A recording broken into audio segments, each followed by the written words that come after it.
Bienvenidos a toda la gran audiencia de Espíritu Santo 99.1 FM. Estaremos laborando para ustedes en la parte técnica Georgelis Blanco, en la presentación del programa quien les habla José Luis Ramírez, y tendremos la grata participación de Mayren Calderón y Andreina Cárdenas. También tendremos la participación de nuestra reportera. Ella se encuentra ubicada en la ciudad de Cúcuta, en el departamento norte de Santander, en la República de Colombia. Nos estamos refiriendo a Omaira Contreras. Con ella haremos un pase para ampliar la información. Este programa llega hasta ustedes por cortesía de Instituto Bíblico Teológico, donde usted puede cursar sus estudios como técnico superior universitario o también obtener la licenciatura en teología, mención educación cristiana. Hoy vamos a tocar un tema por lo demás interesante. Hoy vamos a hablar de la segunda carta de Juan. Vale decir que Juan, como escritor, tiene una característica muy particular. Escribió su evangelio, pero además escribió los dos documentos más cortos que existen en la Biblia, que son la segunda carta y la tercera carta de Juan. Se dice que él escribió esta carta aproximadamente entre los años 50 y 60 después de Cristo, y estaba dirigida a una iglesia en Grecia. Lógicamente, para ese momento estaba en pleno apogeo el Imperio Romano, y ellos habían construido grandes vías de comunicación, lo cual servía para que la gente acortara las distancias. Esas distancias también fueron transitadas por los llamados falsos maestros, quienes en alguna medida se opusieron a la iglesia cristiana primitiva. Ahora vamos a darle la oportunidad a Mayren Calderón para que nos complemente el tema. Buenos días, amados hermanos, Dios les continúe bendiciendo. Juan, el amado de Jesús, el consentido de Jesús, dirían muchos. Él mismo se describe en esta carta de San Juan. Dice, el anciano a la señora elegida. Yo, Juan, el anciano a la señora elegida y a sus hijos. Entonces podemos denotar que Juan en esta carta ya estaba bastante mayor. Y Juan fue el último apóstol en morir. Cuando Juan escribe esta carta, que se hace referencia a la señora elegida y a sus hijos, podríamos estar creyendo que esta señora podría ser viuda. Pero muchos estudiosos, teólogos, describen esta carta dirigida a las iglesias locales y, por supuesto, a sus fieles. Al hacer Juan la referencia a la señora elegida, la podemos denotar en sus palabras cuando habla del versículo 8, 10 y 12. Dice, mirad por vosotros, viene a vosotros cosas que escribiros. Es decir, que estas palabras estaban en griego, pero al traducirse se denota hacia alguien, y ese alguien es probablemente esa iglesia elegida, porque también se tomaba esas palabras como un plural, como primer punto. Pero también Pablo se refiere a su amigo Pedro. Pedro usa esas palabras similares y la podemos denotar en 1 de Pedro 5:13. Pero Pedro nos aclara el significado de la palabra iglesia, que en griego significa eclesia. Y él habla allí de estas similitudes. Se refiere a una iglesia, es una palabra femenina. Entonces, nos sorprende que la novia de Cristo pueda ser la llamada la señora elegida. Pero también Juan, en su parte final de la carta, en la segunda de Juan, en versículo 13, dice específicamente, recibe saludos de los hijos de tu hermana, la elegida de Dios. Y probablemente se refiere a la iglesia que él en ese momento estaba pastoreando. Quizás Pedro y Juan evitaban mencionar la palabra iglesia por cuestiones de persecución, para no colocar a las iglesias en peligro. Entonces hablaban como enclaves. Ante ese entonces los césares estaban persiguiendo a los creyentes y los apóstoles solo querían proteger y pastorear sus iglesias. Por eso vemos, hermanos, que en esta hermosa carta de Juan, una carta corta, pero que describe con sus cortas palabras cosas muy grandes. Dios me les bendiga, hermanos. Seguimos haciendo iglesia. Tendrá la oportunidad de saludarlos y hablar para ustedes Andreina Carlos. Muy buenos días, hermanos.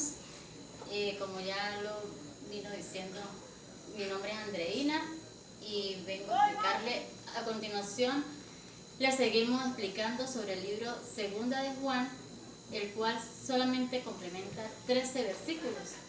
Y de esos versículos podemos englobar de que se divide en primer punto, alabanza por la verdad, que está en los versículos desde el versículo 4 hasta el versículo 6. Allí vamos a hablar sobre dos puntos, en permanecer en la verdad y en el amor.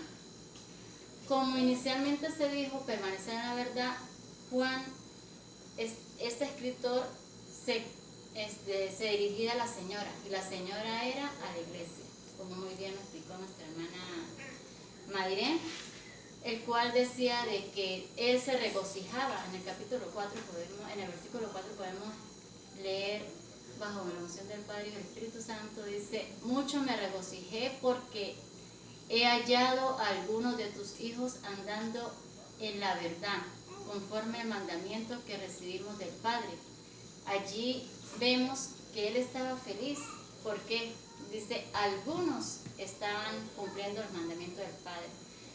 Pero ¿por qué no dijo que todos? Solamente dijo que algunos.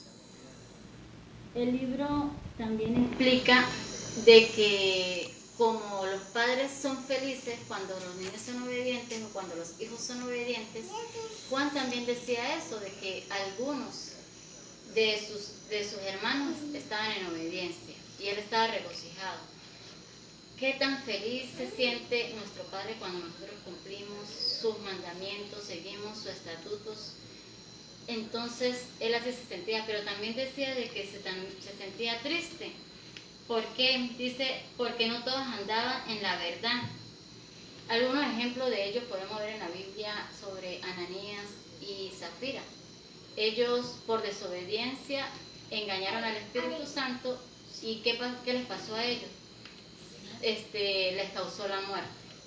Entonces, como consejo de nosotros en nuestra vivencia, tenemos que tratar de andar en la verdad, en los mandamientos de nuestro Señor. Y como todos sabemos, también hay momentos que algunos podemos decaer, y ahí donde entra la segunda división de este libro tan hermoso, sobre el mandamiento de amarnos. Allí entramos de que nosotros, como en todos los libros de Juan, él resalta mucho sobre el tema del amor. El tema del amor es tan importante y es más, es fruto del Espíritu Santo. Ese amor hacia el prójimo, hacia el necesitado, hacia los demás. Podemos ver como ejemplo el buen samaritano, de que ayudó a ese señor que estaba herido y sin importar quién fuera, lo ayudó.